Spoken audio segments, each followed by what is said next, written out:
Hello, everyone. We'll get started in like 1 minute. We're just waiting for all the attendees to enter the room.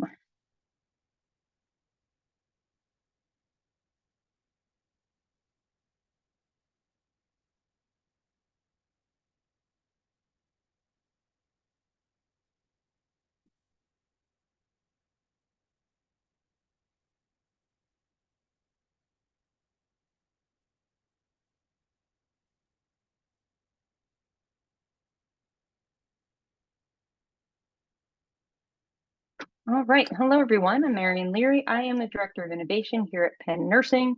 Welcome to our 5th annual Penn Nursing Innovation Accelerator pitch event. You are all in for an amazing time. I'm really excited for you to hear from our 2 finalists made up of Penn Nursing and Penn Medicine faculty and clinicians as they pitch their innovative ideas. Before I explain the run of events for this afternoon, I'd like to introduce you to Dean Tony Villuel, who will open us up for this event. Dean Tony. Hi, Marian. Thank you. And thank you to everybody for joining us today. I can't believe that this is the 5th year of the Accelerator event pitch, and I'm really excited about this time because our pitch participants illustrate for me the spirit of ingenuity, creativity, and community that we have at Penn Nursing and at Penn Medicine. These innovations do not develop in a vacuum. They develop with their practice partners and with our patients and communities. We nurses work alongside and with people and populations they serve to come up with options to improve healthcare, to improve health that are not only smart, but also accessible. So congratulations and thank you to everyone presenting their ideas today. I know how hard you have worked, and I'm excited to see your presentations. Before we begin with our pitches, I have a few people to thank, starting with those who organized the Innovation Accelerator pitch event and program. From Penn Nursing, Dr. Marian Leary and Dr. George Demiris, and from Penn Medicine, Melissa Kelly. Our Accelerator program is made possible through the generosity of Penn Nursing funders, Carolyn and Thomas Bennett, Seth and Jane Gins, and Andy Laporte. Andy is a current member of the Penn Nursing Board of Directors, and Carolyn and Seth previously served on the board. They know the power of Penn. They know the power of Penn Nursing, and I'm so grateful for their support. Appreciate their investment in Penn Nursing's innovation. I also want to thank Jamie Sweet and the team of Pennovation Works Accelerator program. They are partnering with us this year and our winners to go through their 6-week accelerator program. And a very special thank you to Dr. Dayna Dixon as well for sharing her thoughts with us as keynote speaker. I had the opportunity to speak with Dr. Dixon today, and I know you'll be thrilled by her comments and her perspectives. I also want to thank our judges, Denita Henderson, Roze McDevitt, Jeff Seltzer, and Brett Topche. And finally, I want to recognize and thank our live sketch artist, Rachael Acker. Her works bring our project pitches to life, and I can't wait to see what she comes up with. So it is programs like this Innovation Accelerator that represent nursing leadership. And as the Dean of Penn Nursing, I am proud that this initiative embodies this school's mission and values. Our mission of being the preeminent intellectual force in improving health through nursing is on display tonight. So thank you again for joining us, and let the pitches begin. Thank you, Dean Tony. Much appreciated for all your support. So as Tony mentioned, the Penn Nursing Innovation Accelerator is a really exciting event that provides funding for the creation and testing of early stage solutions that improve health and healthcare. This year, we have 2 teams who exemplify innovativeness and creativity. Each team will have 6 minutes to pitch their problem and solution to our prize panel of judges, and then I will moderate 4 minutes of questions. As mentioned, new and exciting this year is our partnership with Pennovation Works. The winners of the Penn Nursing Innovation Accelerator program will be accepted into the Pennovation Accelerator and participate in their 6-week summer program to further develop business strategy and cultivate networks. While the teams are pitching today, visual artist Rachael Acker from Health Hero will once again be live sketching the presentations, which will be displayed at the end. And I also do want to thank and recognize our judges as well. For this event, Denita Henderson, Managing Director of Pennovation Works, Roze McDevitt, former Senior Venture Capitalist Analyst from Ben Franklin Tech Partners, Jeffrey Seltzer, Managing Partner of Pierce Yates Ventures and a member of our Penn Nursing Innovation Committee, and Brett Topche, Co-founder and Managing Director of Red and Blue Ventures. Thank you all for being here today and providing really important critical feedback to our finalists. Once all the teams have pitched, the judges and I are going to leave the room and confer. While that's taking place, Dr. Dayna Dixon will provide the keynote talk. Dr. Dixon is a nurse innovation advocate and researcher whose work revolves around nurturing the next generation of nurses and championing continuous learning. With a keen interest and expertise in nursing innovation, Dr. Dixon is at the forefront of embracing evolving healthcare practice through research, engagement, and advocacy. So I'm really excited for you all to hear her talk. Following Dr. Dixon's talk, we will then announce the winner or winners. Each of our winners will receive up to $10,000 to help develop and test their innovation. They will also receive mentorship from within Penn, as well as the greater innovation and entrepreneurship community. And they will, again, as mentioned, go through the Pennovation Accelerator program. Finally, I'd also like to thank Carolyn and Thomas Bennett, Seth and Jane Gins, and Andrea Laporte for supporting this event each year. Before we hear from our pitches, we're going to have our finalists from the past year provide an overview of the work that they've done. And what they've done in a very short period of time between last year's accelerator and this one is really quite impressive. So with that, I'd like to introduce Jen Polo with Impact, which is a collaboration between faculty and clinicians at Penn Nursing and Penn Medicine. Jen was one of our 2023 Innovation Accelerator winners last year. Jen? Thanks so much, Marian. I'm really happy to be here. I can't believe it's already been a year, and you're right, time flies very quickly when you're working on projects. So I'm happy to share an update today of what we've been working on. Classic question for everybody, making sure you can see my slides. Yes, they look great. Okay. So our impact project, as with most things in healthcare, we love our acronyms. So our impact project is improving and maximizing patient preparedness at cellular therapy and transplant, which is a mouthful and why it is called impact.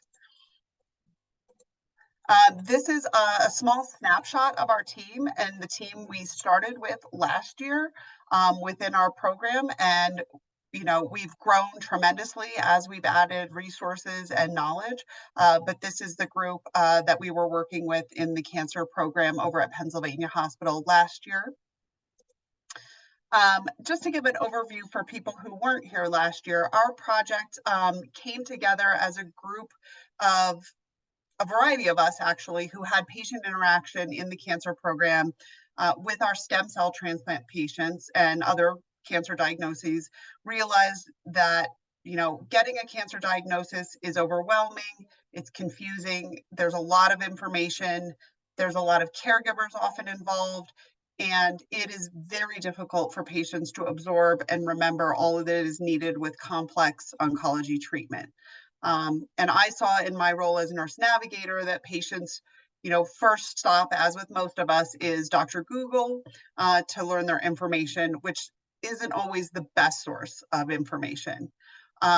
We have a number of patients who are receiving stem cell transplants that actually come from all over the United States and even other countries for our services. And so we needed a way to be able to reach patients and their caregivers with education through a complex process that would be always at their fingertips.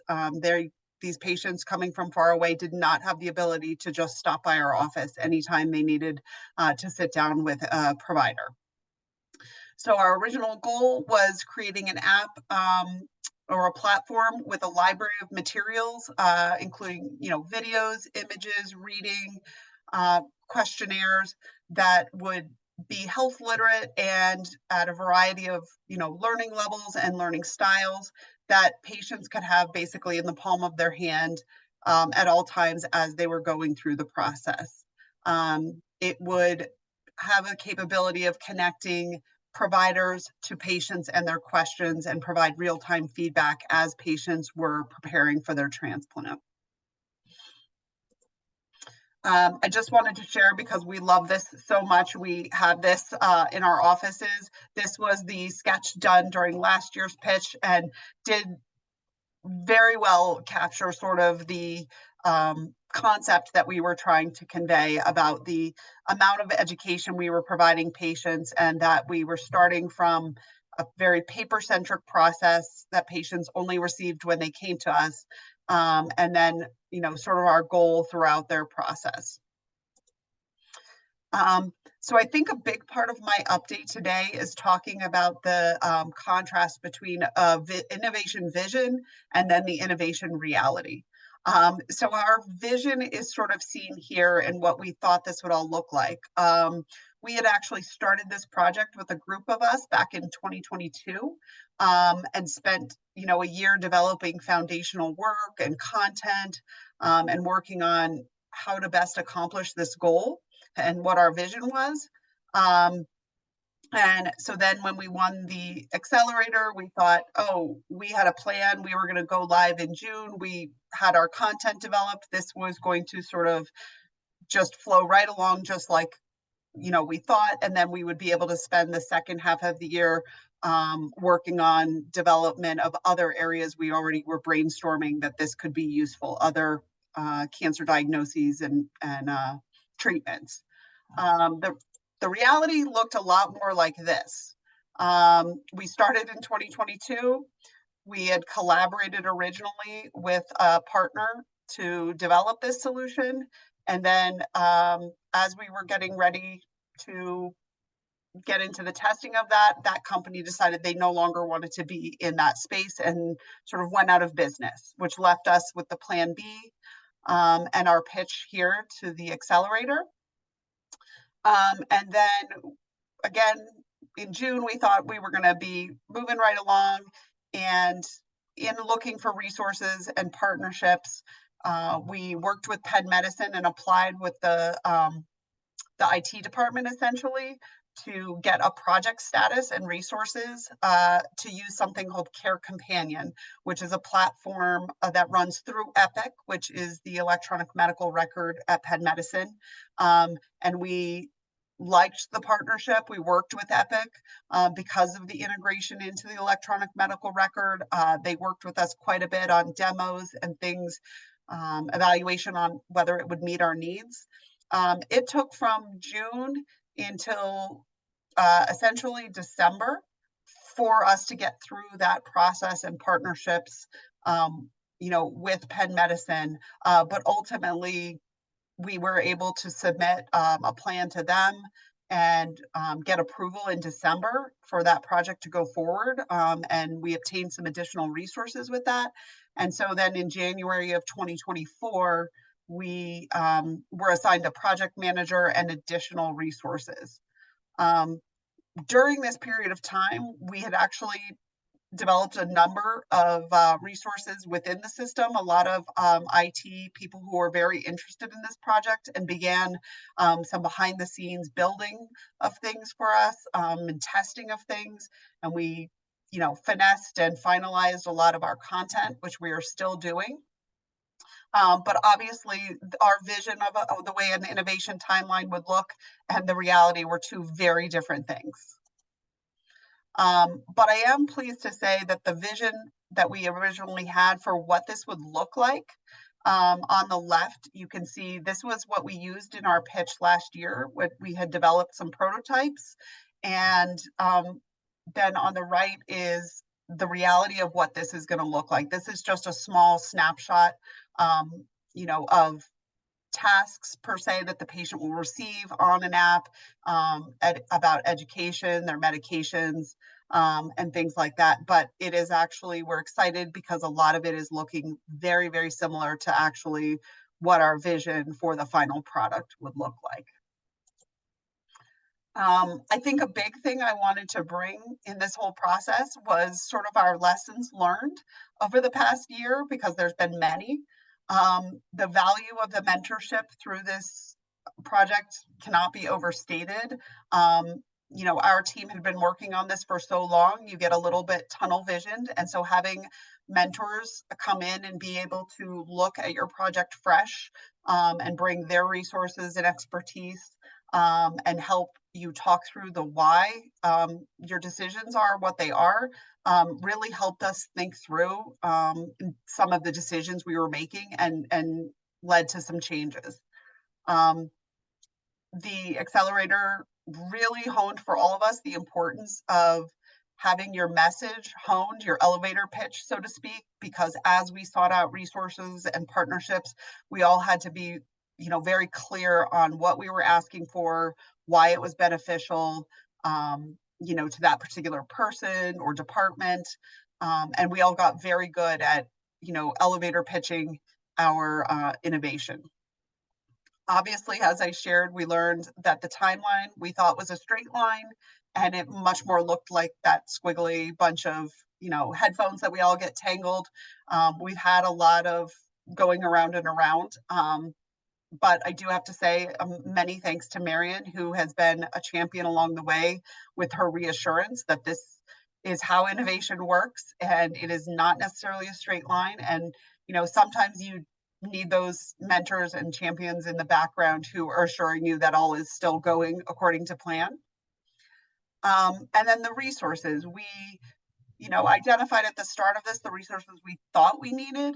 And then along the way, I would say to our people who are pitching today, be open to resources that you're not aware of. We found a lot of resources through avenues that we didn't expect to explore. And those relationships proved to be valuable, if not someone not being able to answer our question, but knowing who they could connect us to that could.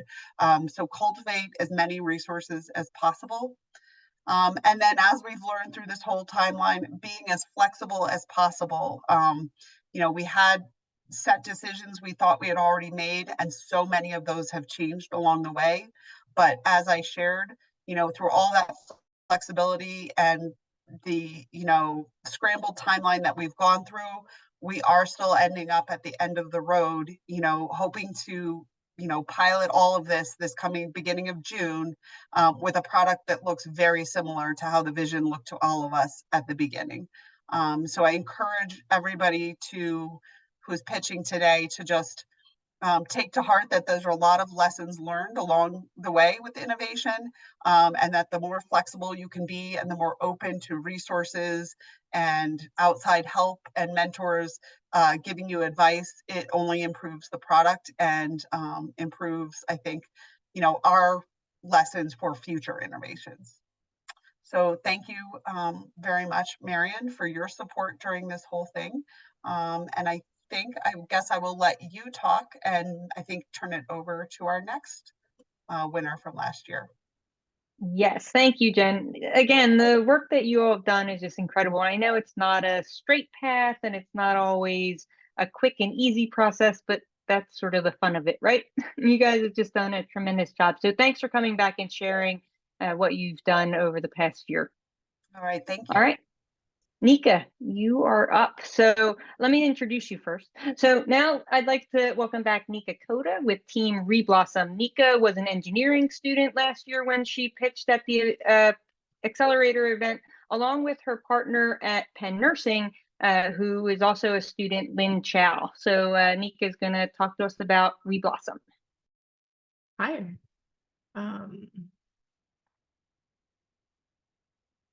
Hope you can see this. Yes, looks great.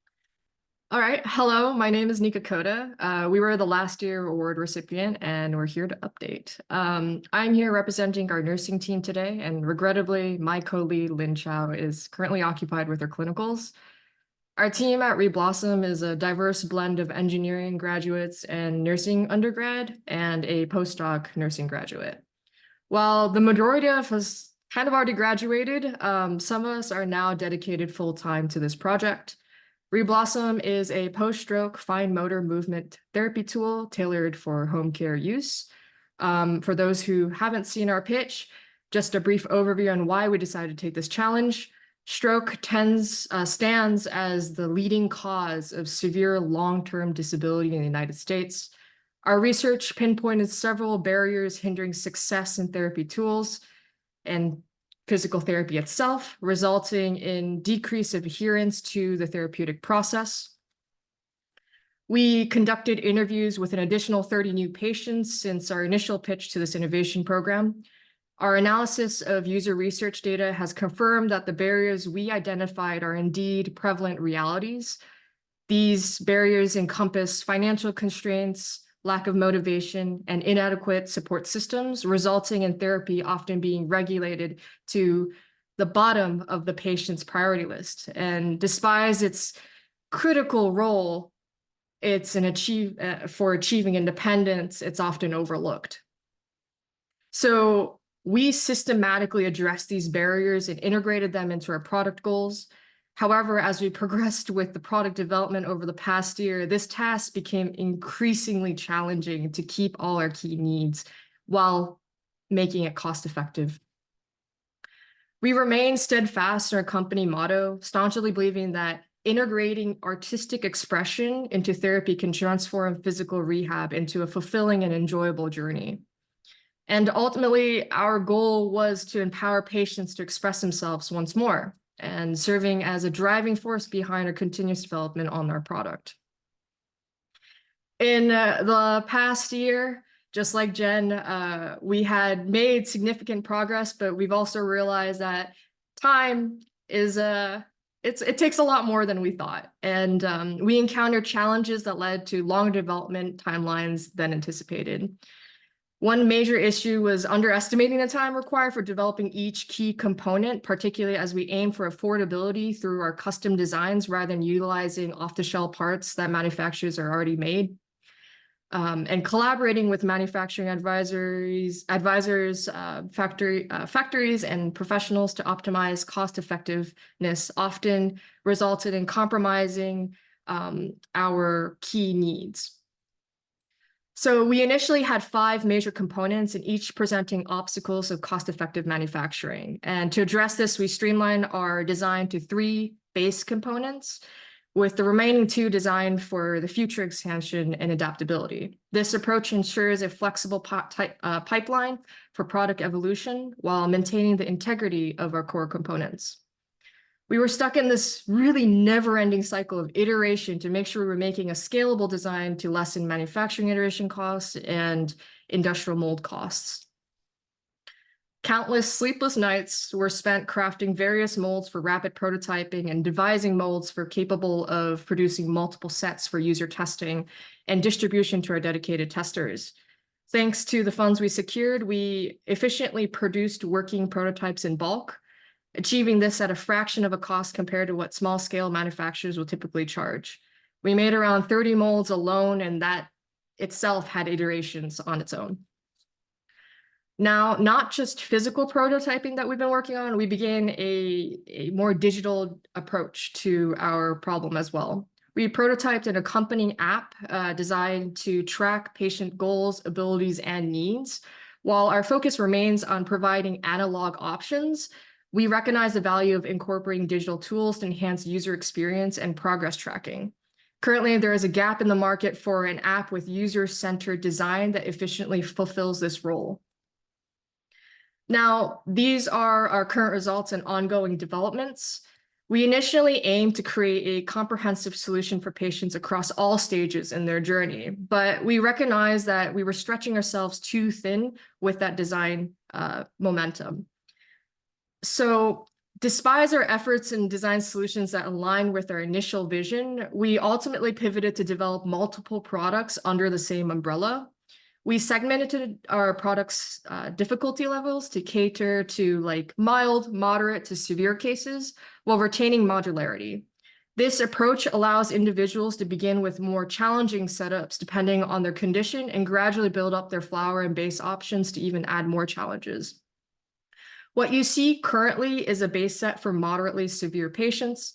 While still in conceptual phase of packaging, we aim to present our product with a focus of more visual appeal and luxury, a departure from the current offerings in home care therapy goods.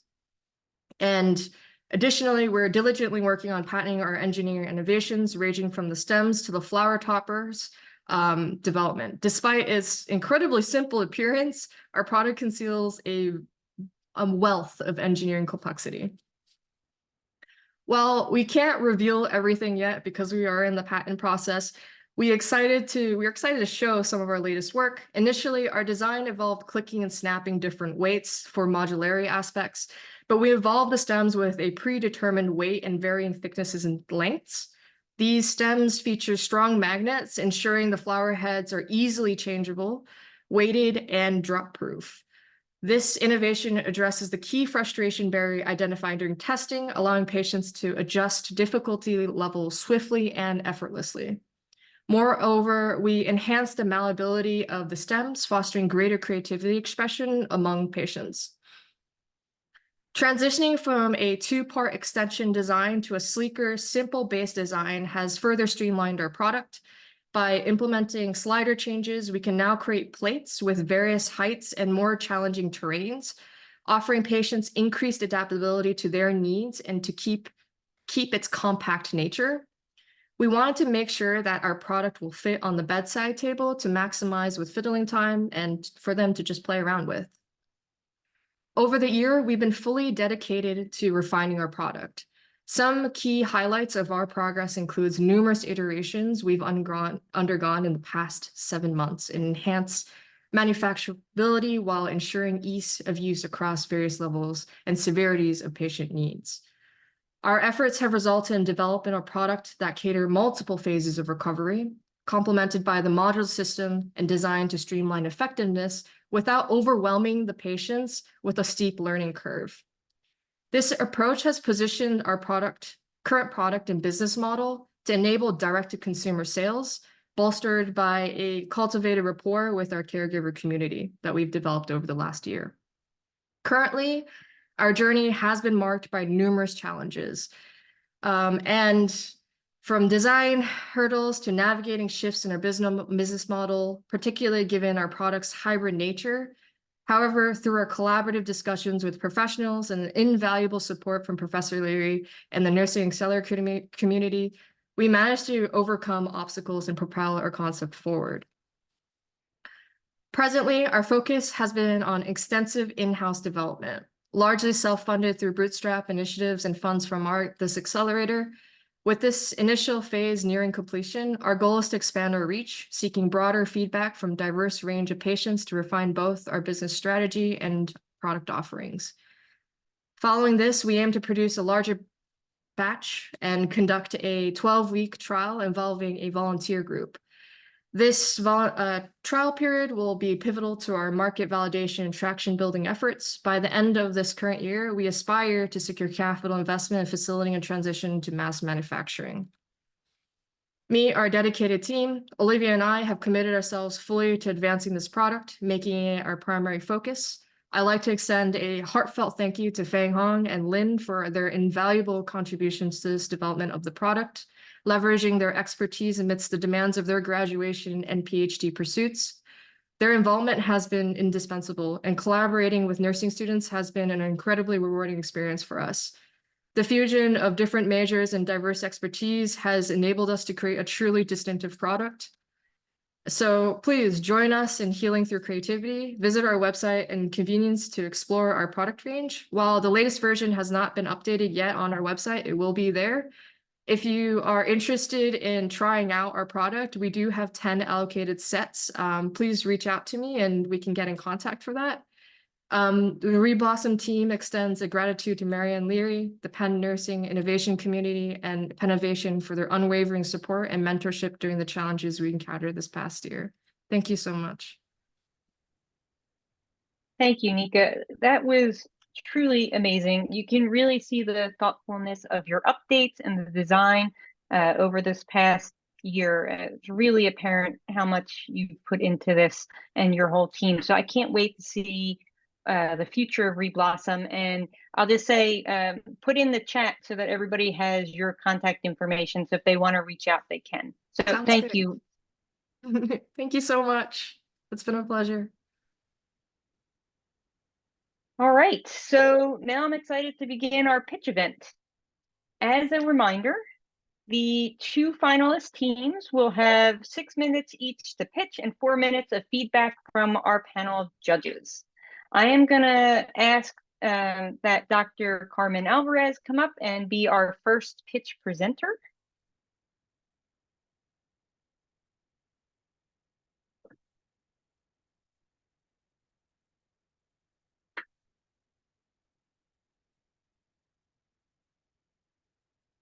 Carmen, I don't see you on screen.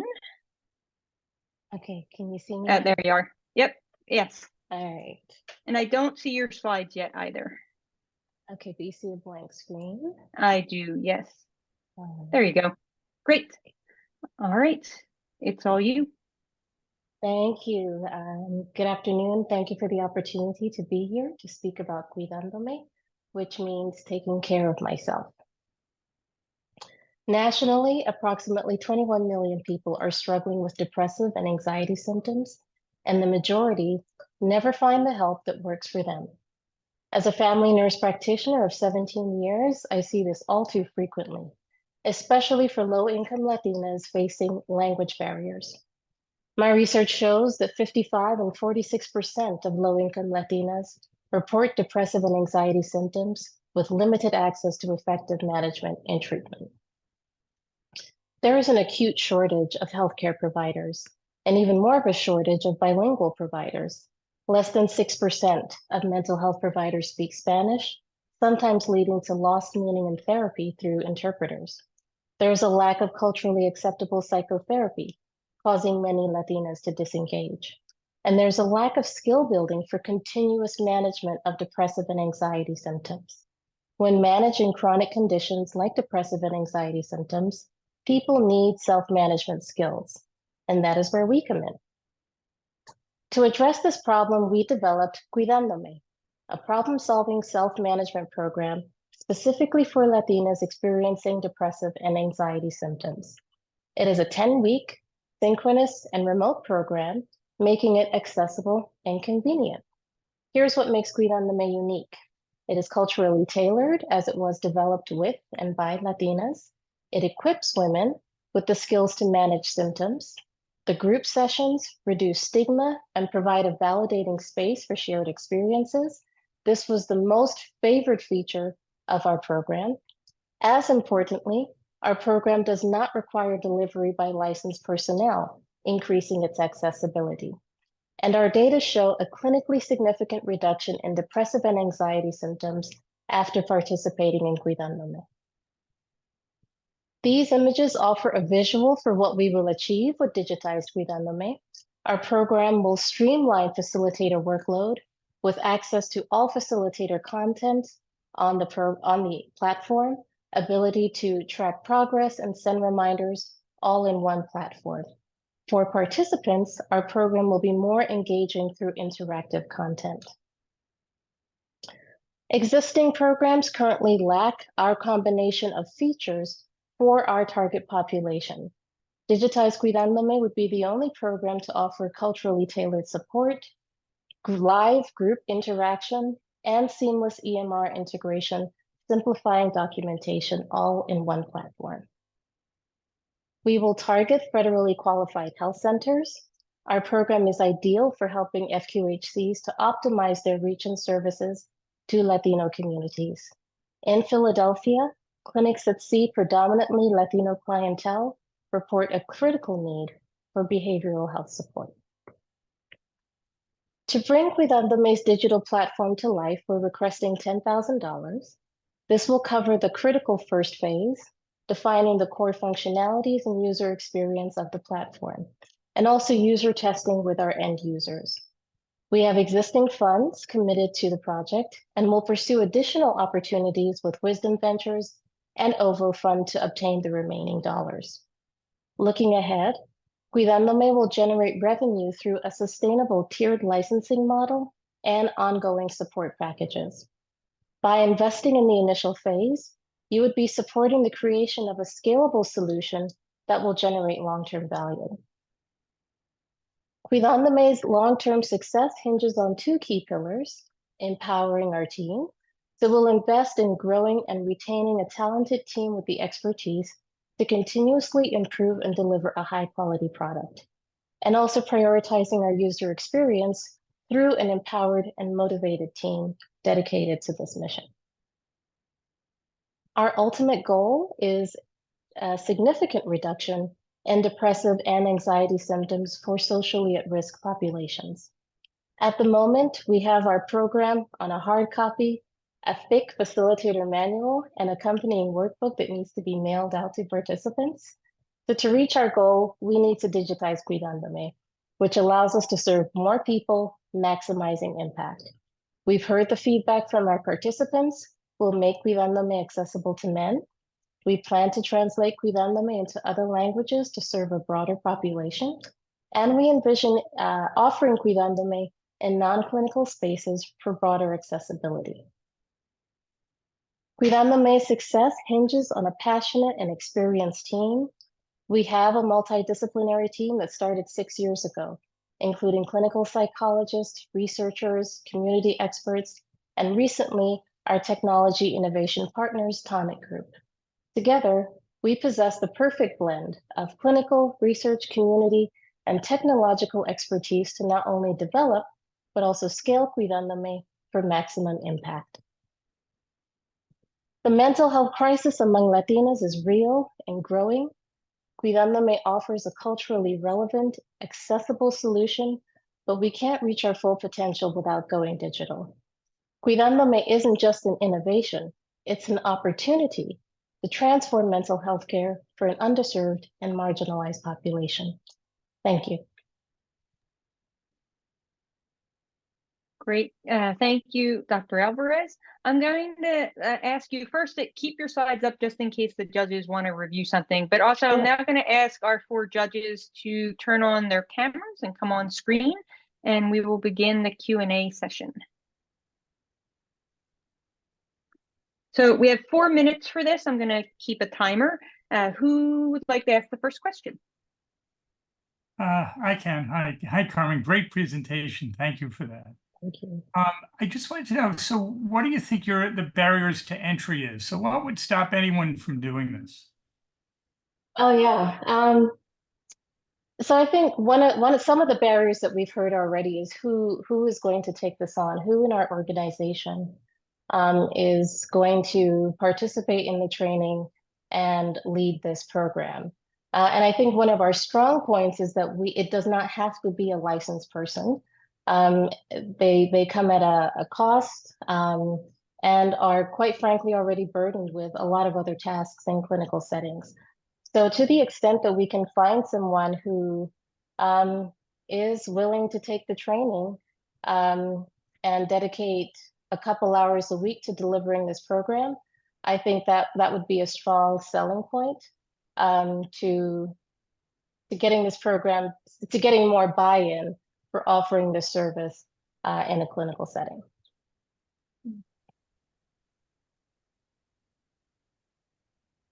I can jump in. Again, great presentation. I have a question again about your pay model again. I saw where you mentioned about $20,000 and $40 a participant, I think. Okay. Through licensing. Who specifically, if you could just tell me again, would be paying for these licensing fees?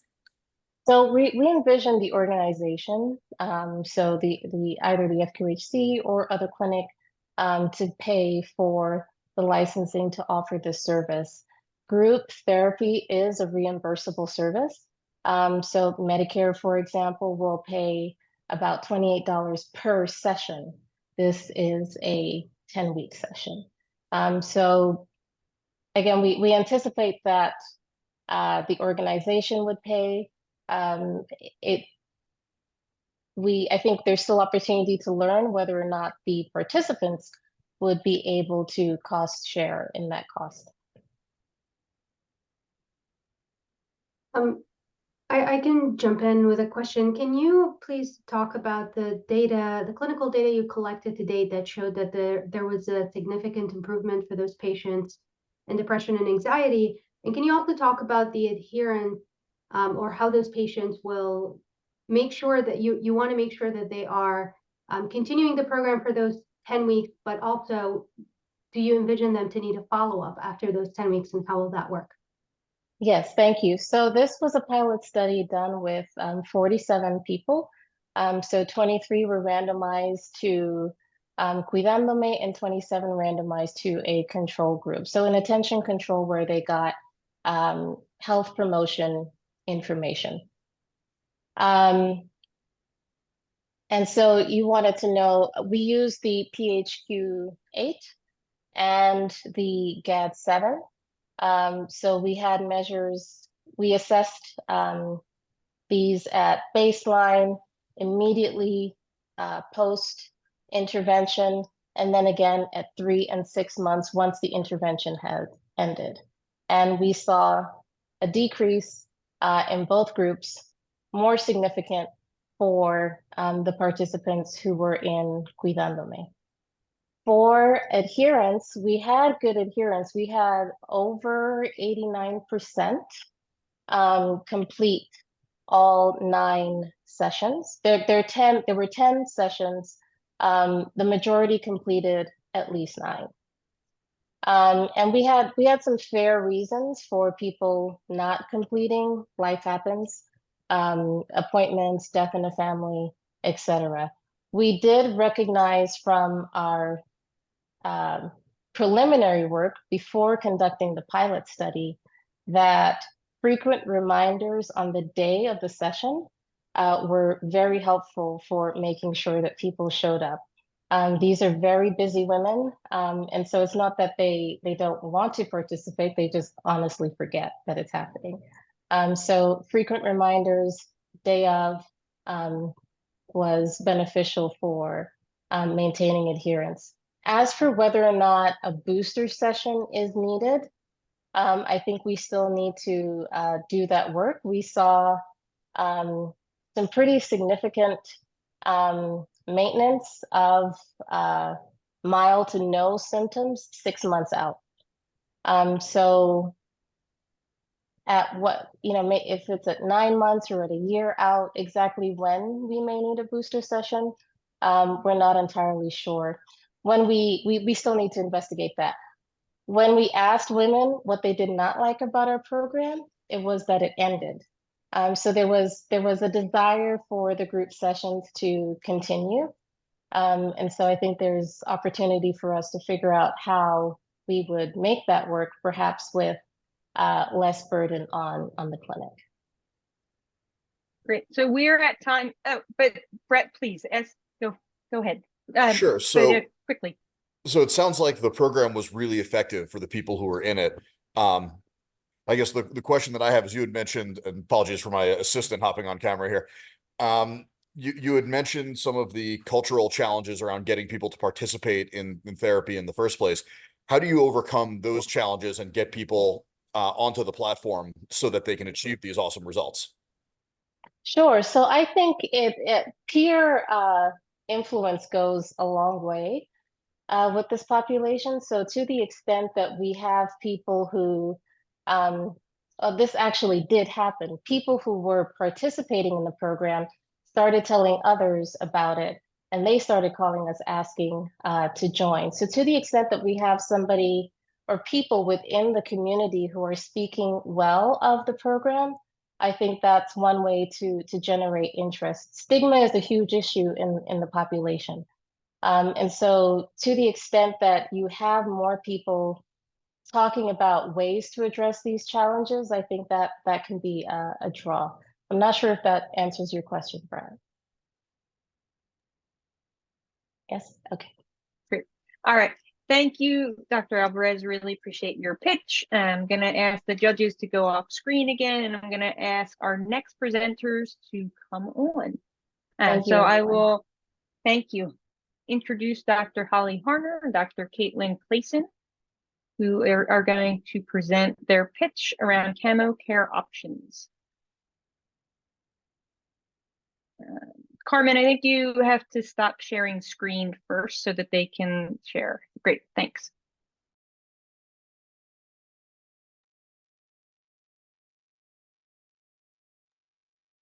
Are you guys able to hear me? Yes, Okay. And can everybody see the slides? sounds good, looks good. Awesome. All Thank you. you. Great. So good afternoon, and thank you so much for having us. My name is Kat Clayson. I'm a former Army captain and a combat veteran. And today I'm going to be presenting our proposal for Camo Care Options, a multimedia web-based platform to address the immediate needs of active duty servicewomen who are trying to access abortion care. When the Dobbs decision went into effect, 80,000 servicewomen, or 40% of all women currently serving, found themselves suddenly living in a state with full or partial abortion bans. The ban also impacted Department of Defense or DoD employees, military spouses, and children of service members who were of reproductive age. So the DoD responded by creating new policies meant to help facilitate travel to states that will provide these women with abortion care. To give you an idea of what it's like to try to access abortion care in the military, I'd like to introduce you to Allie. She's 19 years old, she's stationed in Texas, and she makes about $800 per paycheck. And like 80% of service members, she's not familiar with DoD abortion policies. What you're going to see in this presentation are actual quotes from participants of my research and servicewomen who've tried to access abortion care. So first, Allie realizes she's pregnant. She has to go to an appointment with an approved military provider to confirm the pregnancy. She has to ask permission to travel from her leadership, and she has to hope that they approve it. She has to pay for the abortion because the military won't, and she has to front the costs for travel. And these days, the average cost of an abortion to include travel costs is between $3,000 to $5,000. She's on her own to figure out what the right kind of clinic and the right kind of care is. And afterwards, there's no guarantee that her leadership is going to respect her medical profile. And although many servicewomen report that they would have benefited from mental health counseling, very few receive it. It's also important to understand that if her leadership denies her travel request, legally she can't leave the state to get the care she needs.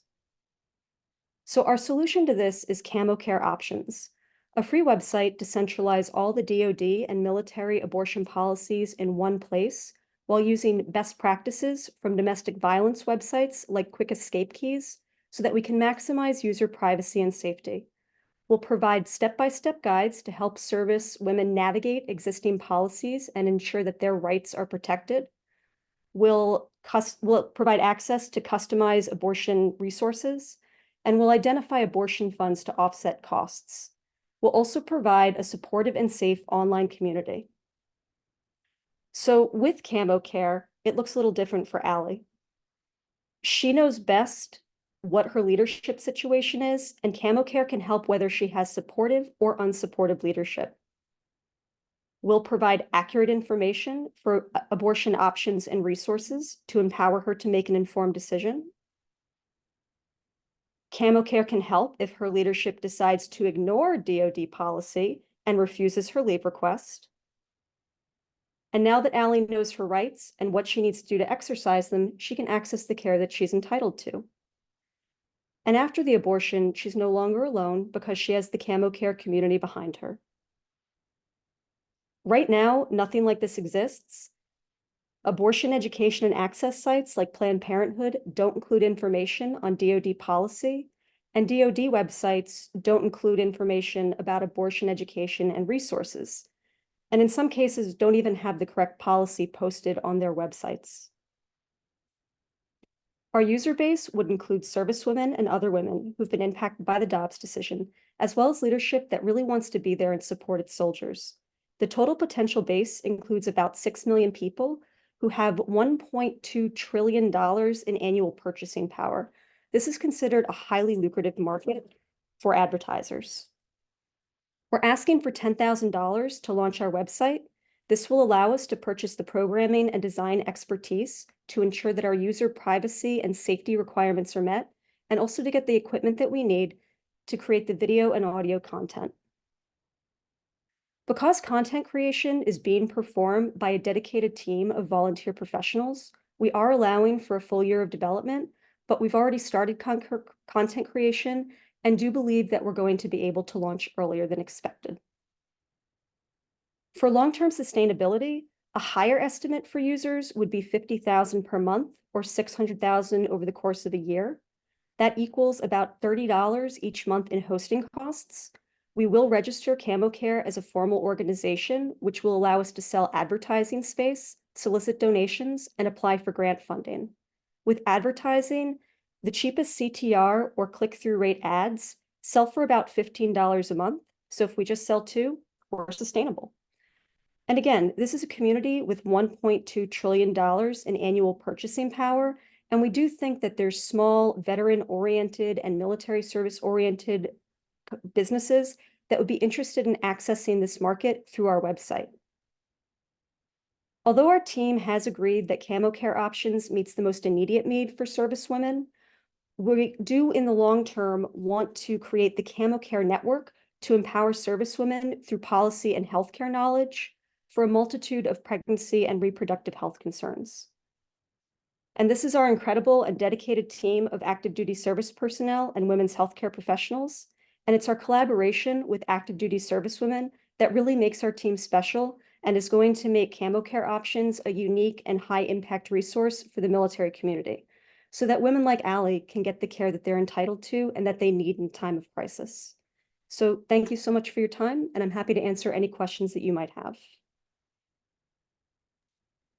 Great. Thank you, Kat. All right, I'd like to ask our judges to come on screen. And whoever would like to kick us off. I can start again if you'd like.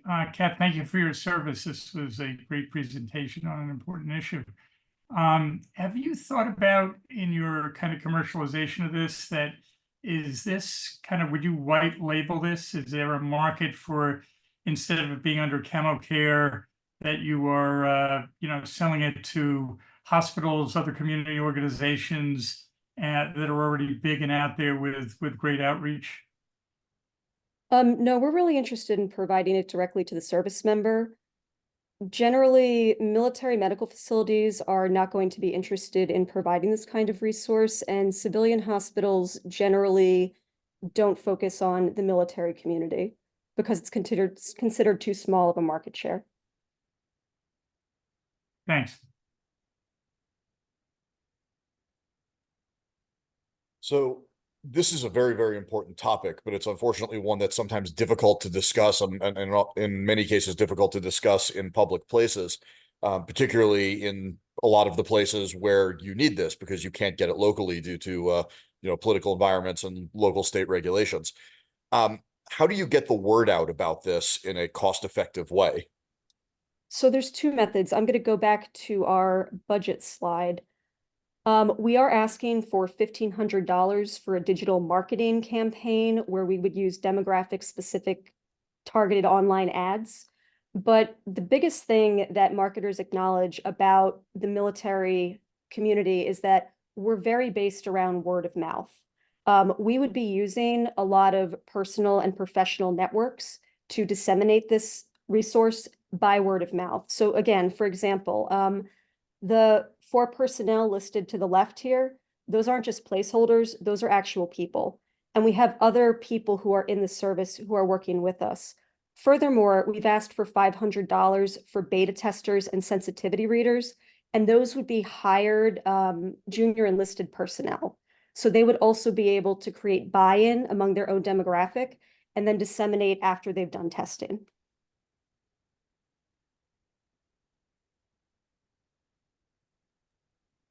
You talked about potentially providing support for those military members and financial support in a way, specifically when you're talking about vouchers and travel expenses. How do you plan to provide that support? And can you talk about some of the partnerships or strategic partners that you have talked to date that could be part of that process? Absolutely. So when we're talking about travel costs, the DoD policy very clearly states that they are the ones who are supposed to be footing the bill.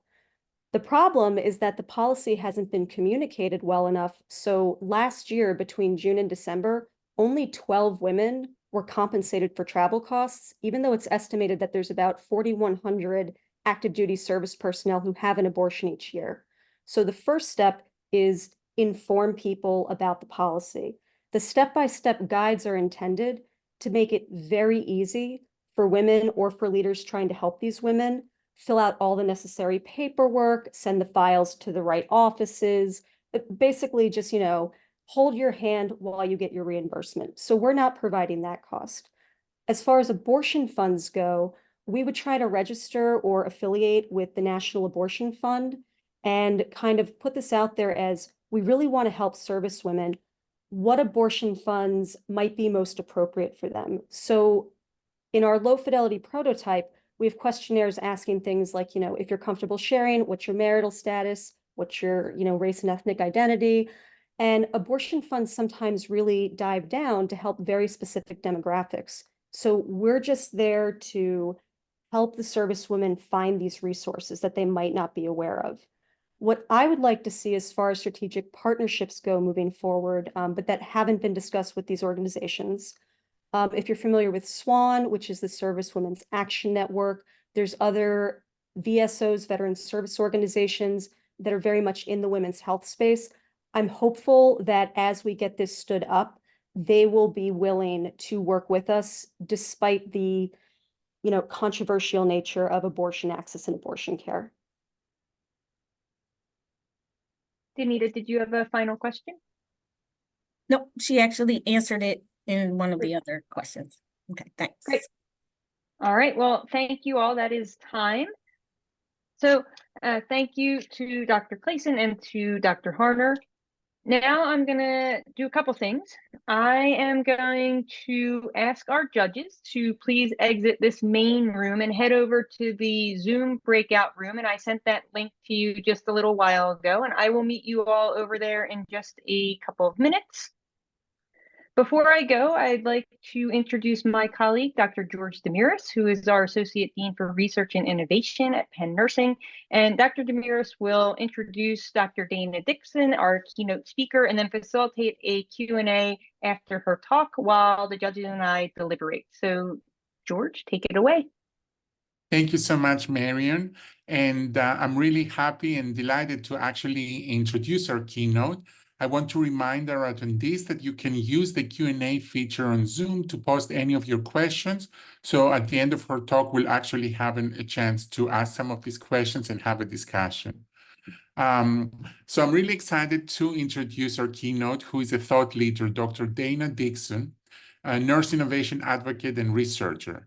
Dr. Dixon was born in Jamaica and moved to the United States at 16, launching her nursing career at 19 as an associate degree prepared registered nurse. She earned an MA degree from Teachers College of Columbia University at the Nurse Executive Program and a PhD in Healthcare Administration at North Central University, solidifying her commitment to advancing nursing within the healthcare sector. Currently board certified in nursing professional development and a certified professional in healthcare quality, Dr. Dixon's work revolves around nurturing the next generation of nurses and championing continuous learning. With a keen interest and expertise in nursing innovation, Dr. Dixon is at the forefront of embracing evolving healthcare practice through research, advocacy, and engagement. We're thrilled to have her here with us today. Dr. Dixon, I will turn it over to you. Thank you, Dr. Demiris. I am really excited to be here, and I am incredibly inspired by those two pitches and the preceding conversations about the pitches that have gone forth and are out in the world of innovation. It is truly my honor to be here with Penn Nursing, with everyone. I'd like to say thank you to Dr. Marion Leary for asking me to speak, and I treasure this opportunity. As I was listening to these pitches, and I'm going to just start getting my screen ready, I was really deeply inspired. I think there's just such a great time. I'm sorry, I can't multitask.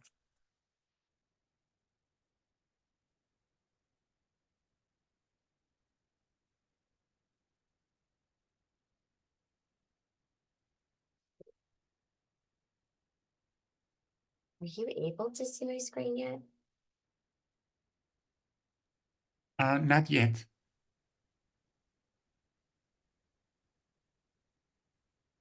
There we go. Oh, perfect. And I'm going to switch to presenter view. And I think I might have to switch my view. Are you able to see that well? Yes, this looks great. Okay. Thank you. So it's deeply, deeply inspired, not just by the pitches I heard today, but the conversations that I've had throughout today. And I'm honored to be here and to talk about sort of a little bit about my journey through nursing innovation. And so my talk today will be focused on from tradition to transformation, overcoming innovation challenges in nursing. So I am proudly Jamaican. Sorry, I'm trying to move these slides, and these worked before. Here we go. Back up. Okay. I am a proud graduate and Hillman Scholar of the Phillips Beth Israel School of Nursing.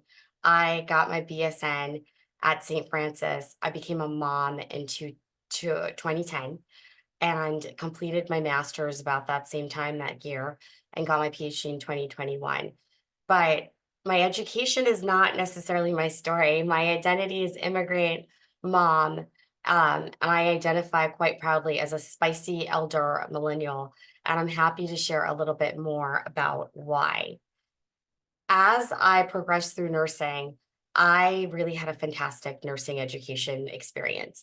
So while I was an associate degree prepared nurse, I sort of had an experience with my nursing professors and with my student nurse colleagues where we felt quite protected and quite insulated, but we were empowered. We were well taken care of. And as we walked through our spaces, our clinicals, we saw ourselves as partners.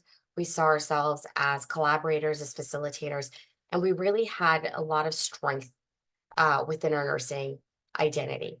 And so that was the beginnings of my nursing career, is walking around in the world. And I was joking earlier with another Hillman scholar and said, I'm not sure if there was something that was said to us that we sort of like have this very, very self-possessed, very strong sense of belonging in the healthcare spaces. Unfortunately, as I started to work as a professional nurse, as a licensed professional nurse, I realized that my experience as a student nurse wasn't necessarily the landscape that I was in within nursing. And I think if you look at my slide, you see a picture of a road in the desert. And while I had very many positive experiences, we understand from behavioral psychology that it's the negative experiences sometimes that confound us. And so I went through states of just complex confusion. I couldn't understand, why are we doing things this way, but this doesn't seem to make sense. I was told over and over again, this is policy. And so I moved through my clinical career sort of confused, but still curious, supported by a lot of great leaders and a lot of great mentors that, would say to me, Dayna, it's okay, maybe not now. You could take a look at that later, but just for now, maybe move through it. And then other people would say, you know what, write those ideas down. Don't back away from them. You may not be able to do anything yet, but those are valuable things for you to continue to think on and think about what you want to do. What is your future in nursing? And so very early on in nursing school, I looked at a Johnson & Johnson commercial that said, how is a nurse in all these places? And the nurse was in the PICU, and there was one medevacing a patient. And I was like, what is that? And the answer was, be a nurse educator. And I thought that was probably the most influential thing that I could do. And it came from a place of deep caring. And as I listened to these pitches today, I flashed back to my very first Think conference at Niagara Falls with a group of innovators and entrepreneurs and scientists. It was so deeply, deeply inspired. But that was the first time that I think I fully conceptualized the idea. And I forget who said it, so somebody will have to keep me honest at some point. But it was said that caring is capital. Caring is capital. And so as we've been talking through these pitches, and I've been reflecting about the conversations around funding and sustainability and how do we, generate revenue related to this, nurses are coming at innovation in that the nurses who are innovating and in the innovation spaces, creating and designing and implementing, are coming at this from a place of deep caring, where traditionally my first interaction or engagement with the word innovation was related to, Silicon Valley or venture capitalism. And so to realize that caring is capital was one of these big insights for me. And I just wanted to kind of pause and reflect on that for a moment. But my innovation journey started out in 2011 with a paper cut. I had just stepped into a new role. I was a new mom. And I was asked to put together some orientation paperwork. It was piled about 3 feet high on a bench, as someone had just exited the organization and we needed to find something for a regulatory reason. I'd just been filing the paperwork. And by filing the paperwork, I meant picking up pieces of paper one at a time and putting them in a long hallway corridor of filing cabinets using a step ladder, because I'm about 5'1" and not too tall. So definitely needed the step ladder for my own safety. And about halfway through that particular day, someone called to ask for a file, and I couldn't tell if it was filed already or if it was in the existing stack.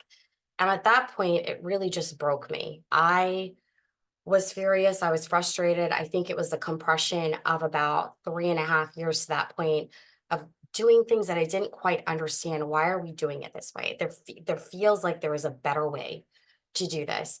And so I kind of had a little bit of a breakdown. I was very upset. I went to the restroom. I said some choice words to myself in the mirror and muttered and kind of came back out, pulled it together. You got to get this done. And I decided to do what I thought needed to be done. And I think maybe I was just so frustrated I didn't process that I could get in trouble, or this might not be what we should be doing procedurally or with policy. But I made a very deliberate and intentional decision at that moment to call IT and say, what do we do? How do we store? How do we file? Can I do this? If I scan these things in, what happens if someone accidentally deletes it? Is there a backup? They said yes. I said, do we have a limit to storage? They said no. I said, okay, I think I have what I need. I created an Excel spreadsheet and I started to scan those files and log them. At the time, the person who was sort of precepting me, even though I wasn't quite still on orientation, came over and said, what on earth are you doing? And I said, I'm scanning it and I'm putting it in an Excel spreadsheet because I can't do this and I got a paper cut. And, earlier in my career, I said spicy, millennial. The elder millennial is a newer addition to it. I was just spicy back then. And I'm certain I could have landed that comment a little bit differently, maybe with a little bit more finesse. But the point is, I said what I said, and I don't think I still don't regret it. Maybe my tone, maybe, dialing it back a notch. But that person was deeply concerned that I was doing something that was non-procedural and brought or nurse leader into the conversation. I, at that point, started to feel very, very sick to my stomach. The anxiety, the nerves, I was like, I think I'm going to get in trouble. Maybe I really should not have done this. But I walked into that office. She asked me why I did it. And I explained. I said, this isn't working. It's broken. I got a paper cut. The paper cut might be infected with MRSA. And I was quite dramatic, right? As millennials sometimes tend to be. And my boss at that point really was not fazed. She said, well, show me what you did. And I showed her, and I kind of switched because of her approach out of fear and into a very different attitude. So it sort of drained away, and I got excited about showing her. And I said, well, we can look it up and we can file and we can sort. And if we have a regulatory visit and someone calls us, we're able to just go ahead and attach the file and send it to them via email. And she was pleased. She leaned back and she did something a little bit more powerful than just said, that's great. That's a great idea. She realized that I'd been nervous. She realized that I had a degree of anxiety. She realized that I was frustrated. But she also, as a good leader, looked at what the underlying variables were to those circumstances. And she did a little bit more. She pulled her team together and she recognized that part of the challenge I was having was being an intergenerational workforce worker. So I was a millennial coming in. This is about 15 years ago at this point. And that wasn't something that anyone was really used to, that pushback, that idea that we would just pick up and do something. It was very procedural, very scripted. within our context, and it still is to some extent. So flash through the years, I left that role. I went into other layers of leadership, got other experiences, still hitting upon the same challenges, supported by the idea that you can change things, maybe not everything, not all at once.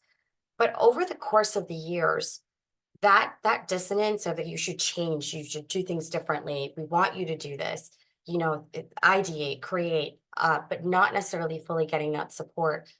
I really became curious about what happens in that world and how does that relate to burnout and organizational citizenship behaviors. And so throughout my journey, I embarked on a 10-year dissertation and doctoral journey. And a lot of my focus was on leadership and how do we tap into discretionary efforts. So I'm going to jump forward a little bit outside of that journey because I'm going to come back to it and my curiosity about what lay beyond burnout. And that's quite a dirty word right now, and I want to acknowledge that. But the truth is, and when I speak about a study in a few minutes, it's something we do need to talk about. But flash forward all these years later, and I had the opportunity to re-enter the organization that I'd worked in originally, where I put the filing system in place by scanning to see we're still doing this. And so there was one point of like, wow, this really held up. But another point of coming back into that role with a different lens, with an understanding of how much has changed in the landscape and how much technology is available. I really had deep dissatisfaction and confusion as to why we had not innovated on the original innovation. And again, bumping up against the same challenges that we did. So in a happy twist, and quite in keeping with my original experience, when I vocalized that and said, I think there might be a better way, I was very fortunate to have leadership that said, we hear you, we're listening. Let's bring this to a larger group. Let's have a bigger conversation about this. And really now to be part of a team that's implementing a digital competency management platform, and moving away from the risk of paper cuts and MRSA, quite frankly. So I wanted to pause, and I mentioned my burnout research and what I've been doing over the last few years, looking at leadership and the influence of leadership. And I wanted to acknowledge that this community has been innovating, and I think has some mastery over that resilience, dealing with rejection, understanding the impact of those investments you're making to move your ideas forward personally and professionally, managing work life, handling criticism that is constructive, but not always, or sometimes you're not sure. And that takes its toll on you because at the end of the day, you're innovating and you're doing great things, but you're still human. You're still a person at the center. And so I was curious, and I still am just so empirically curious about how do we deal with these challenges. And so, there's an element of, you've got this. And there were people that would tell me, you've got this, you've got this, you've got this, when I was, at the worst moments of life or in my career. And that was helpful.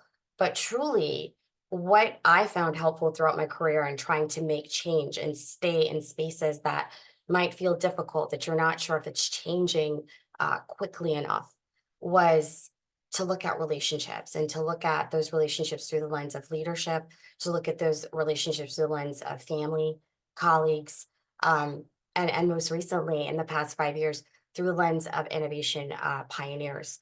And so I wanted to talk a little bit about this study that I found a little humorous. As I was finishing up my research, I did a scan of the literature out there and I couldn't find it. I made a point of going back to find it for this keynote.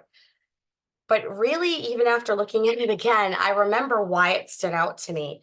It was a study that was done in Germany on emotional exhaustion and innovation in the workplace. And now, while this wasn't in the body of nursing and it was in a different country, the thing that stood out to me was the summary finding that unreasonable tasks were predictors of emotional exhaustion, but task variety predicted individual innovation. And so I remember reading that summary and thinking, so basically, essentially, and guys, I'm reducing this down, right? As a researcher, I'm taking a huge risk here for comedy.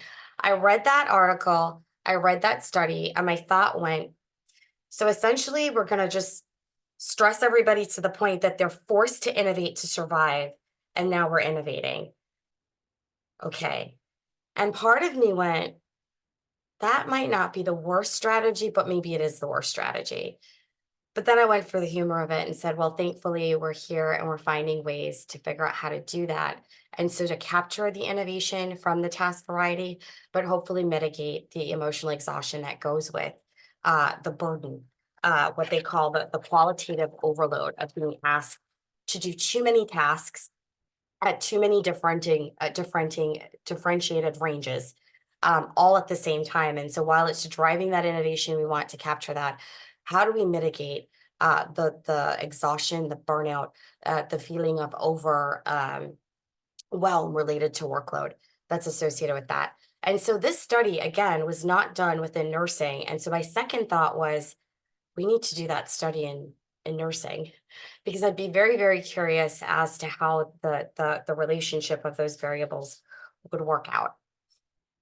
And so that forced me to think quite personally. So we can talk academically, but I wanted to reflect personally about what and who makes up my sustenance toolkit, being, as I like to say, a nurse entrepreneur, since I am not designing products presently and I work for a professional organization and I am innovating within the structures that exist there. And for me, like I mentioned before, it's relationships, it's family, it's friends, it's colleagues, it's mentors, and it's good bosses. And I highlight that and I emphasize that because when we talk about the three facets of innovation, so we talk about idea generation, we talk about idea promotion, we talk about idea realization. You need good leadership and supportive bosses to do that. And when I talk to innovation pioneers about how did they get to where they are and how are they doing what they're doing, for the innovators that are entrepreneurial, it's good self-leadership, it's good relationships, it's good connections. It's the relationships and the connections that allow us to move beyond where we are and to do what seems impossible, what seems not within the range of what you have in your personal toolbox or inventory of resources right now. And as I listened to the pitches that went by, that reaching out to engineering, that partnership with physician, with caring, with community, that's what we need to sort of understand. How do we make sure that we're enforcing those behaviors, building those behaviors, and finding support for those behaviors? And so I want to talk a little bit about the benefit of a good boss, and at the risk of putting my current leader, Dr. Linda Valentino, a little bit on the spot publicly. One of the most transformative experiences in my career over the last 5 years, having completed my research and having conversations in a space, was to really pause and reflect. What are we doing? Why are we doing it? And I'd spent 10 years studying all these different leadership theories, came up and against my own research that firmly helped me to appreciate, yes, leadership is influencing, the way that our workforce, how our teams engage and their ability to stay engaged in the workforce. And as I had those conversations, Dr. Valentino mentioned to me human-centered leadership. And she said, well, have you heard of it? And I said, no, but I like the name. Tell me more. And so we really got into a deeper conversation about human-centered leadership theory. And so I want to share, for those of you who don't know, it is a grounded constructivist theory that was founded by nurses. And so within the spirit of nurses being scientists and leaders and innovators and entrepreneurs, 3 wonderful women sat down, looked at the state, said, there's got to be a different way. We need to ask different questions. And they essentially asked, who's a leader that you'd follow to the ends of the earth? And the reason, though, human-centered leadership theory resonated with me as an elder millennial, I'm always sort of caught by ideas, thoughts, words. And I like the principles of the awareness of self, but the construct of being an awakener, an upholder, and a connector. And within the connector domain, there's an element or there's an identified behavior known as edge walking. And the moment I heard that word, I immediately felt connected to this theory. And so I'd love to tell you that it was a science first that drew me in. It was not. I heard the word edge walking and said, I need to know more about this and these people. I am curious. I've got to find out. Flash forward all these years later, it's been about 2.5 years, meeting Kay, Lucy, and Susan, and having the conversations with them and going into all the elements of being an awakener and looking at being a motivator and a coach and a mentor and an architect, an advocate, looking at the connector domains as being a collaborator, supporter, edge walker, engineer, authentic communicator, the upholder, which is really rooted in the principles of mindfulness, being others oriented, being emotionally aware, being socially and organizationally aware, as well as personally well and healthy. I really felt this is something that could make an impact in nursing, and this is something I wanted to understand better. And so I set about doing research and picking up all the articles I could find and reading the book and thinking to myself, I want to go on this journey to be a human-centered leader, because I feel personally this is something that's going to help me build that muscle of innovation and help to create more awareness around what innovation is or isn't. The other portion that I was very fortunate to get connected to, because Dr. Valentino is also the ultimate connector in this story, is John Nelson and Kathy Schwartz and their ability to use predictive analytics, but to get analysis from structural storytelling. So listening to nurses and their stories about what they're doing, why they're doing, what are the barriers they're having. And immediately I thought to myself, there's so much innovation. There's so many ideas that are out there within our nursing body. And again, harkening back to the study that was done in Germany in a diverse workforce environment. Imagine being able to replicate that, but to do that while capturing qualitative information and being able to analyze that in a way that really has not been done in nursing to date.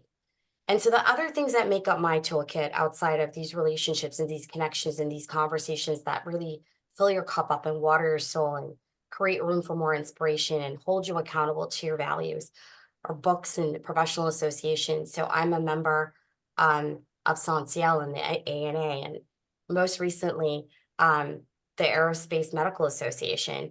And, you know, why would a nurse join the Aerospace Medical Association? I am not a flight trauma nurse at all. I really had an experience where I was on an interview and I was asked, where do you see yourself in 10 years? And I don't really love that question, to be honest with you, because it feels a little restrictive. And I am a millennial after all. And the word on the street apparently is that we don't stay in jobs very long. And I don't think that's necessarily true, or not as true anymore. We stay where we feel a sense of belonging. We stay where there's protection and psychological safety to create. We stay where there's alignment with values and what our leaders say. And so in the spirit of that, my comment was, well, probably, 10 years from now, at the rate of technology, I will be working probably in a space program, human factors design or something, informing, a space mission. And 50% of that panel looked at me like she was doing so well. And the other 50% looked at me like, that's interesting. And I tell this story because I think it's important to know who your tribe is and who the people are that are going to hold room and space for your creative ideas. The other reason why I'm so focused on leadership as being one of the accelerators to innovation within nursing is because, especially in structures and in organizational structures and healthcare systems, as nurses, we were taught that safety is the priority. Safety comes first. Deviation from any defined line could put you in trouble. It could put your patients in trouble. It could put you at risk. And that is all true. But I worried, and I still worry, that thinking only in that frame is stifling innovation as well. And so with the build and seeing Penn Nursing, talk about these events and hackathons and everything else that's going on in the innovation space, creating the room for our nurses to ideate, create, to do the things that we tell you not to do on the unit, because we'll get in a lot of trouble with our regulatory bodies. But no, go ahead and do it in this learning lab. Go ahead and do it in this space. Come to this table and have this conversation. I think it's important to protect that. And to protect that, we ourselves have to be leaders who are confident and comfortable doing that. And so music and meditation, as you'll see, is another big piece of what keeps me going. And so I'd like to take all of that. And so in innovation, I can go down the rabbit hole of process design, but I wanted to bring it back a little bit to heart. I wanted to bring it back to a conversation about courage. And so courage is defined as the mental or moral strength to venture, to persevere and withstand danger, fear, or difficulty. And as I was reading this, I still felt that trigger and that intensity of that day, that moment, sitting there waiting for my boss to call me in to ask me why on earth I was scanning these papers in and who did I get permission to do that, and moving past it. But the etymology of courage is that the heart as a source of feeling, spirit, and confidence.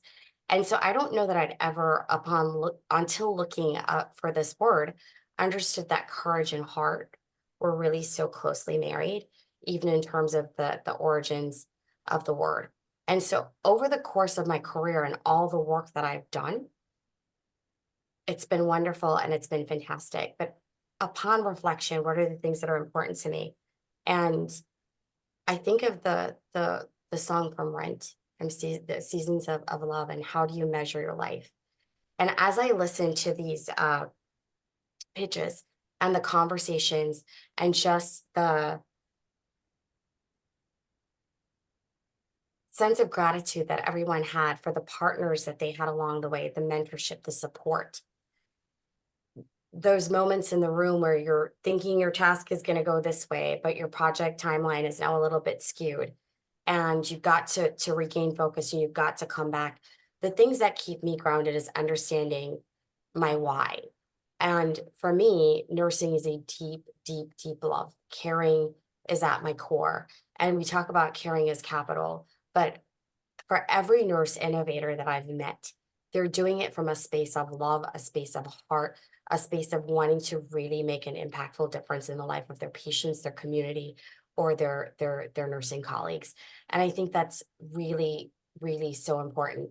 I have sat through and been cross-legged in deep moments of reflection, moving through spaces that didn't feel very encouraging all the time, that I was bumping up against layers of resistance or misunderstanding or fear, right? And so love, I think, is the antidote to fear. And so loving what you do, loving your patients, loving the people that you work with, I think that's the thing that is neuroprotective.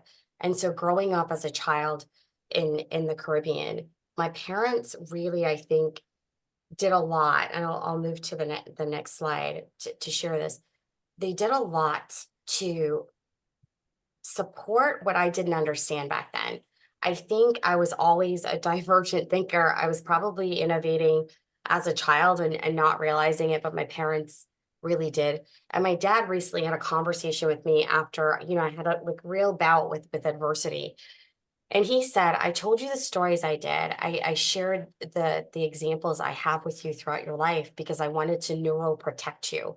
And the nurse in me, the scientist in me, the labor and delivery nurse that I was went, well, we use magnesium for neuroprotection. My brain went down this rabbit hole. But just the idea that my parents thought to give me a core set of values and guidance system to be neuroprotective as I move through spaces in the world, to make sure that they were helping to build in resilience, I thought was one of the most profound things that I'd ever come to recognize in my life up to that point. And so some of the best advice and support I've ever received was, really remember why you started. And, I have these voices in my head and they're right there on the slide, just different elements of it that keep you going through the darkness of innovation. And so not every idea when you're innovating, you're constantly taking a risk. You are consistently facing the likelihood of failure. You are consistently facing this idea of people saying, I don't think that's going to work. And, for every no, you probably get 7 no's, 1 yes, 8 no's, 9 no's, 1 yes, but you keep going. You keep going.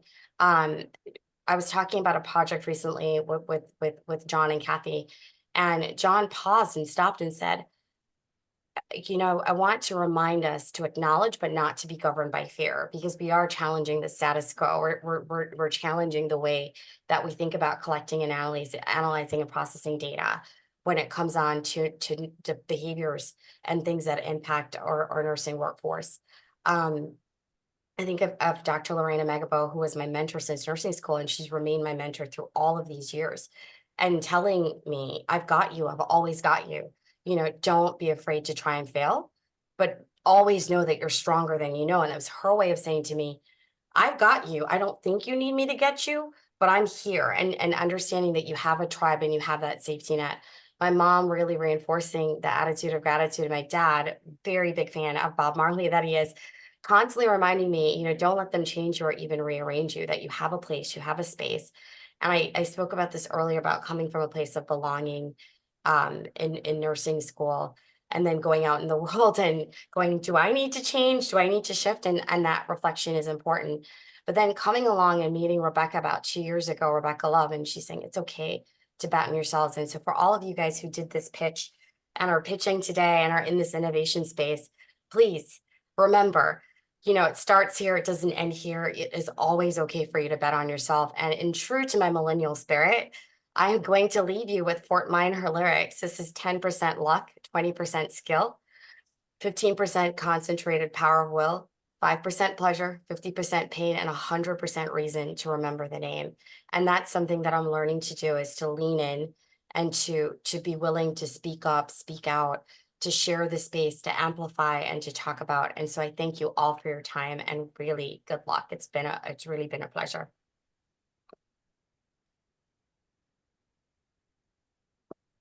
Thank you so much for this great talk. I want to remind our attendees that you can use the Q&A feature to ask any questions you may have for Dr. Dixon, and also anything that you want to bring up for our discussion. And maybe I'll start with some questions while folks are typing theirs.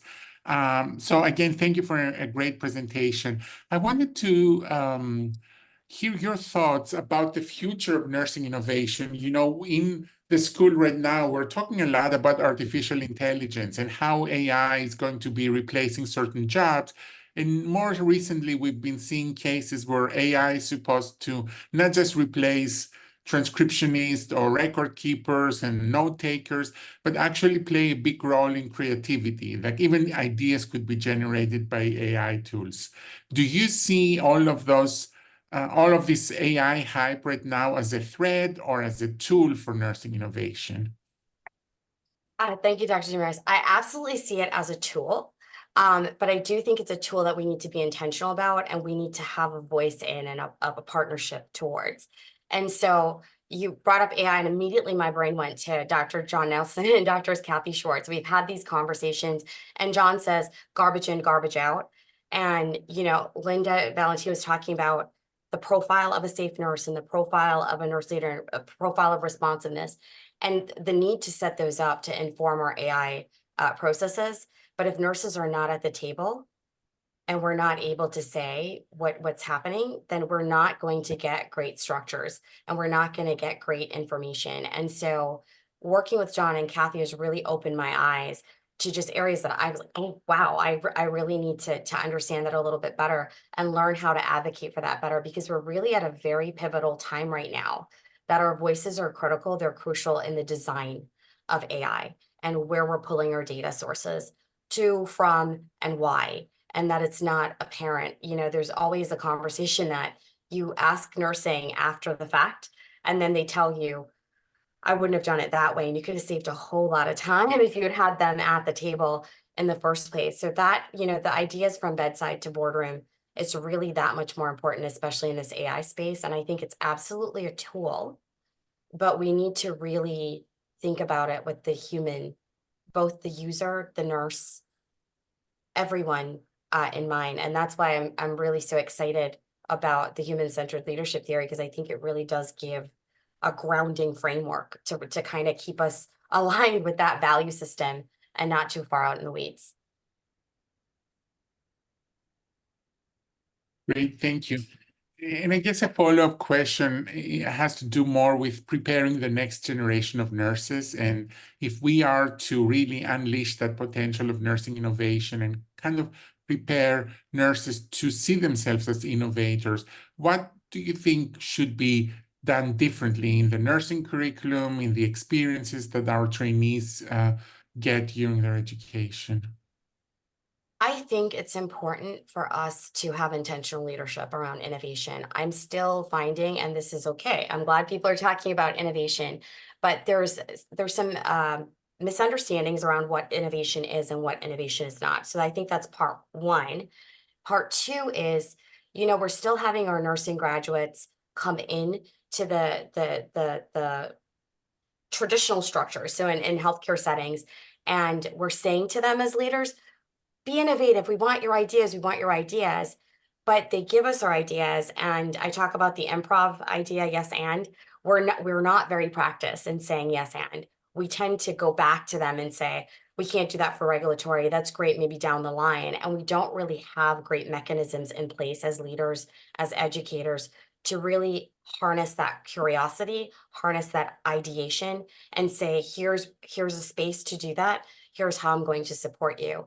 And I think there's a really short window there when people come in and they hear what you're saying, but they don't feel like you're living what you're saying. And it's not that we don't want to live it. I think there's confusion about how. I think everyone's, stacked. The bandwidth is only but so big. So I think there has to be intentionality about sitting down as leaders, as senior executive leaders, and saying, how are we going to support innovative practices, the space for innovation, for the ideation? Before we get into how do we even just support the safe space for ideation and creativity, and make sure that we're fostering that with our nursing teams? Because going back to that feeling of engagement and burnout and that feeling of belonging, when people don't feel like they're being heard, or they feel like their ideas are being dismissed, they're going to disengage. That's just like a natural response. And that sets us up for future failures, because they're then less likely from that disappointment to tell us really important things that we need to hear. Well, lots of folks are commenting in the chat and the Q&A how the talk was dynamic and thought-provoking. So on behalf of everybody, I really want to thank you for this great keynote, and I think motivating us to continue pursuing the innovation roadmap in the school. Thank you again, and I will turn it over now to Dr. Leary. Thank you so much. Great. Thank you so much, Dr. Demiris. Thank you so much, Dr. Dixon. I am sure your talk was quite inspiring, and I'm really looking forward to watching the recording of your presentation, which will be on our website, hopefully by next week. So now I'd like to share my screen, and I'm going to recap our two final pitches from our nurses. So if you just give me 1 second, I'm going to do that using the live sketches created by Rachael Acker from Health Hero.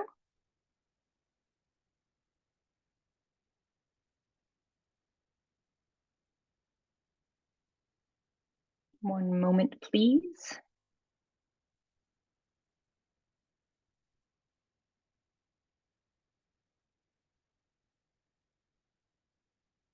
All righty.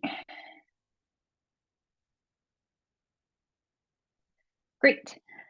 Can you all see my screen, or is it? There we go. All right. So we had Dr. Alvarez with her innovation, and I'm going to mess up the name, so I apologize. Quindandoma. So we had Dr. Alvarez with her innovation, and we also had Drs.